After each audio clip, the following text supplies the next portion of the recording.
Hello everyone, good morning guys. Today we will discuss about deductive and inductive method. This is the last method and remaining I discussed already. So inductive and deductive method, इसके अलावा हमने सारे methods पहले पढ़ लिए हैं, जिसको आप हिंदी में आगमन इंडक्टिव मेथड आगमन विधि और डिडक्टिव मेथड निगमन विधि कहते हैं. This is very important method because you will also appear in many competitive exams for teachers. So इसको बहुत ध्यान से देखें, दोनों में डिफरेंस बहुत ध्यान से देखें. मैंने इंडक्टिव और डिडक्टिव में डिफरेंस बहुत एक एक पॉइंट वाइज लिया है, जो आपके आगे भी हेल्पफुल रहेगा बीएड के साथ साथ. पहला पॉइंट आप देख रहे हैं, नोन टू अननोन. जैसा कि नाम है इसका इंडक्टिव मेथड आगमन विधि. इसमें हम पहले बच्चों को बहुत सारे एग्जाम्पल्स देते हैं और एग्जाम्पल्स देने के बाद जो चीज़ जिस सिनेरियो से जिस चीज़ से जिस ऑब्जेक्ट से बच्चा फैमिलियर है उसको पहले बताते हैं और फिर उसके बाद में जा कर के उसको रूल्स के बारे में समझाते हैं. और इसी का अपोजिट डिडक्टिव मेथड, हम पहले रूल्स बताते हैं, पैटर्न बताते हैं, फार्मूलाज बताते हैं और उन फार्मूलाज के आधार पर फिर हम एक्सरसाइज करने के लिए बच्चों को देते हैं. इसमें आप जैसा पहला पॉइंट देख रहे हैं, नोन टू अननोन. ये जो इंडक्टिव मेथड है ये एलिमेंट्री क्लास में पढ़ाने के लिए ज़्यादा यूज किया जाता है, क्योंकि जो छोटे बच्चे होते हैं उनको पहले जिन चीज़ों से फैमिलियर हैं उनसे हम शुरुआत करते हैं और अननोन तक, जो नहीं जानते वहाँ तक उनसे पहुँचते हैं. पहले हम बहुत सारे एग्जाम्पल्स देते हैं बच्चों को और एग्जाम्पल्स दे करके उनको हम डेफिनेशंस बताते हैं. इसी तरह से जो डिडक्टिव मेथड है इसमें पहला पॉइंट आप देख रहे हैं, अननोन टू नोन. इसमें हम जो चीज़ बच्चा नहीं जानता है, जैसे हमने नाउन तो जानता है लेकिन हमने पहले नाउन को डिफाइन किया कि noun is the word known as the name place and object.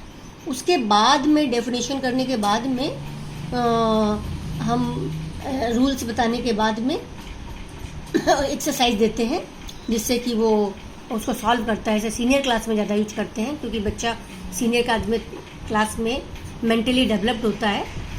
जैसा कि पहले बताया, एग्जाम्पल टू रूल.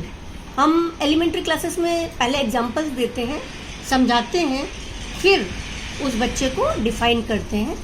और इसमें सीनियर क्लास में पहले रूल देते हैं, पैटर्न देते हैं और उसके बाद फार्मूलाज देने के बाद में हम एक्सरसाइजेज देते हैं. इसी तरह से इसमें बॉटम अप टू अप्रोच.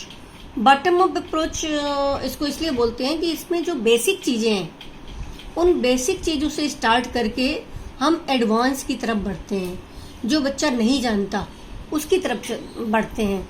और इसके अपोजिट सीनियर क्लासेस में टॉप डाउन अप्रोच, जो बच्चा जानता है उसके रूल्स बताते हैं और रूल्स बता करके फिर हम एग्जाम्पल देते हैं. नेक्स्ट हम देख रहे हैं सिंपल टू कॉम्प्लेक्स. पहले हम सिंप्लीफाई करते हैं. फॉर एग्जांपल हमने स्टोरी बता दी, कोई इलस्ट्रेशन बता दिया, कोई एग्जाम्पल दे दिया और कोई सिचुएशन हमने क्लास में करके दिखा दी, जिससे कि बच्चा बहुत आसानी से उस चीज़ को समझ जाता है, उस चीज़ से परिचित हो जाता है और फिर उसको हम एक्सरसाइजेज देते हैं.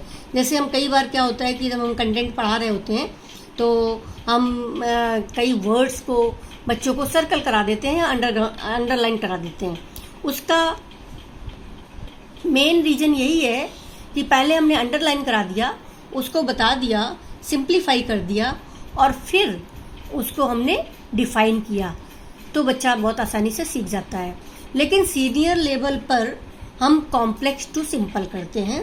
पहले जैसे मैथ्स में क्या करते हैं, मैथमेटिक्स में पहले फार्मूलाज बताते हैं, फार्मूलाज बता करके एक्सरसाइज कराते हैं, तो बच्चे को सिंप्लीफाइज कराते हैं और कॉन्सेप्ट क्लियर करते हैं. तो कॉम्प्लेक्स से सिंपल की तरफ चलते हैं.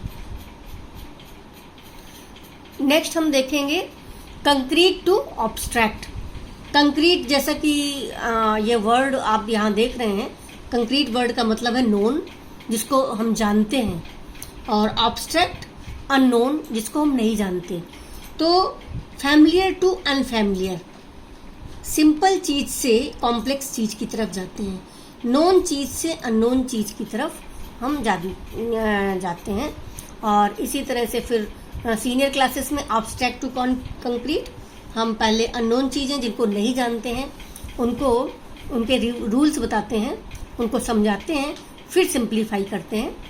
और ये जैसा कि हमने पहले स्टार्टिंग में ही बताया था कि इंडक्टिव मेथड इज जो आपका आगमन विधि है, ये फेमस इन एलिमेंट्री क्लास। हम छोटी क्लासेस में इंडक्टिव मेथड का यूज करके बच्चों को पढ़ाते हैं, क्योंकि बच्चा जिन चीज़ से पहले फैमिलियर है वो फिर बहुत आसानी से वो समझ जाता है।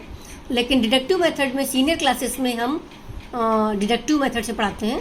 पहले हम उसको रूल्स बताते हैं, कॉम्प्लेक्स बताते हैं और ऑब्स्ट्रैक्ट बताते हैं, फिर उससे हम निगमन विधि के द्वारा उसको सिंप्लीफाई करते हैं, जनरलाइज करते हैं।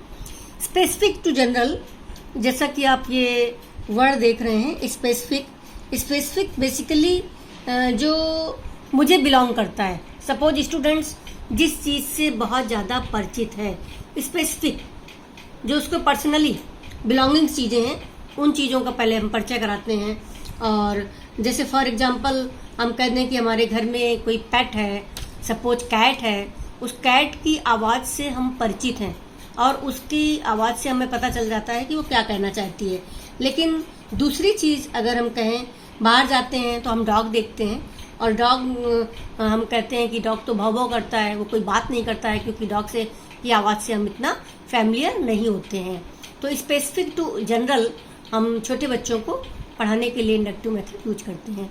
इसी तरह से दूसरा डिडक्टिव मेथड में हम देखते हैं general to specific. General to specific में पहले जनरल चीज़ें हम बता देते हैं और फिर स्पेसिफिक की तरह जाते हैं। जैसे फॉर एग्जांपल हम बड़े बच्चों को सपोज हम साइंस में कार्निवोरस, हर्बीवोरस और ओमनीवोरस के बारे में पढ़ा रहे हैं, तो पहले हम पूछते हैं कैसे जानवरों के नाम बताइए जो हर्बीवोरस हैं, या वो एनिमल्स बताइए जो कार्निवोरस हैं। तो हम उनको बता देते हैं कि हर्बीवोरस वो जानवर होते हैं जो सिर्फ ग्रास खाता है, उन जानवरों के नाम बताइए। कार्निवोरस वो जानवर होते हैं जो मीट खाते हैं, ऐसे जानवरों के नाम बताइए। या ओमनीवोरस एनिमल्स जो घास और मीट दोनों खाते हैं, ऐसे एनिमल्स के नाम बताइए। तो पहले जनरलाइज करते हैं, फिर स्पेसिफिक करते हैं, तो बच्चे बड़े आसानी से बता देते हैं। सो ये इंडक्टिव और डिडक्टिव मेथड हमने यहाँ कंप्लीट किया। इस तरह से टीचिंग मेथड्स आपके कंप्लीट हो गए और इसे बहुत ही सारे मेथड्स को बहुत ही अच्छे से आप लोग ध्यान से एक एक minutely differences and main points पढ़िए, क्योंकि ये आपके लिए बाद में भी बहुत ही यूजफुल रहेंगे। Thank you.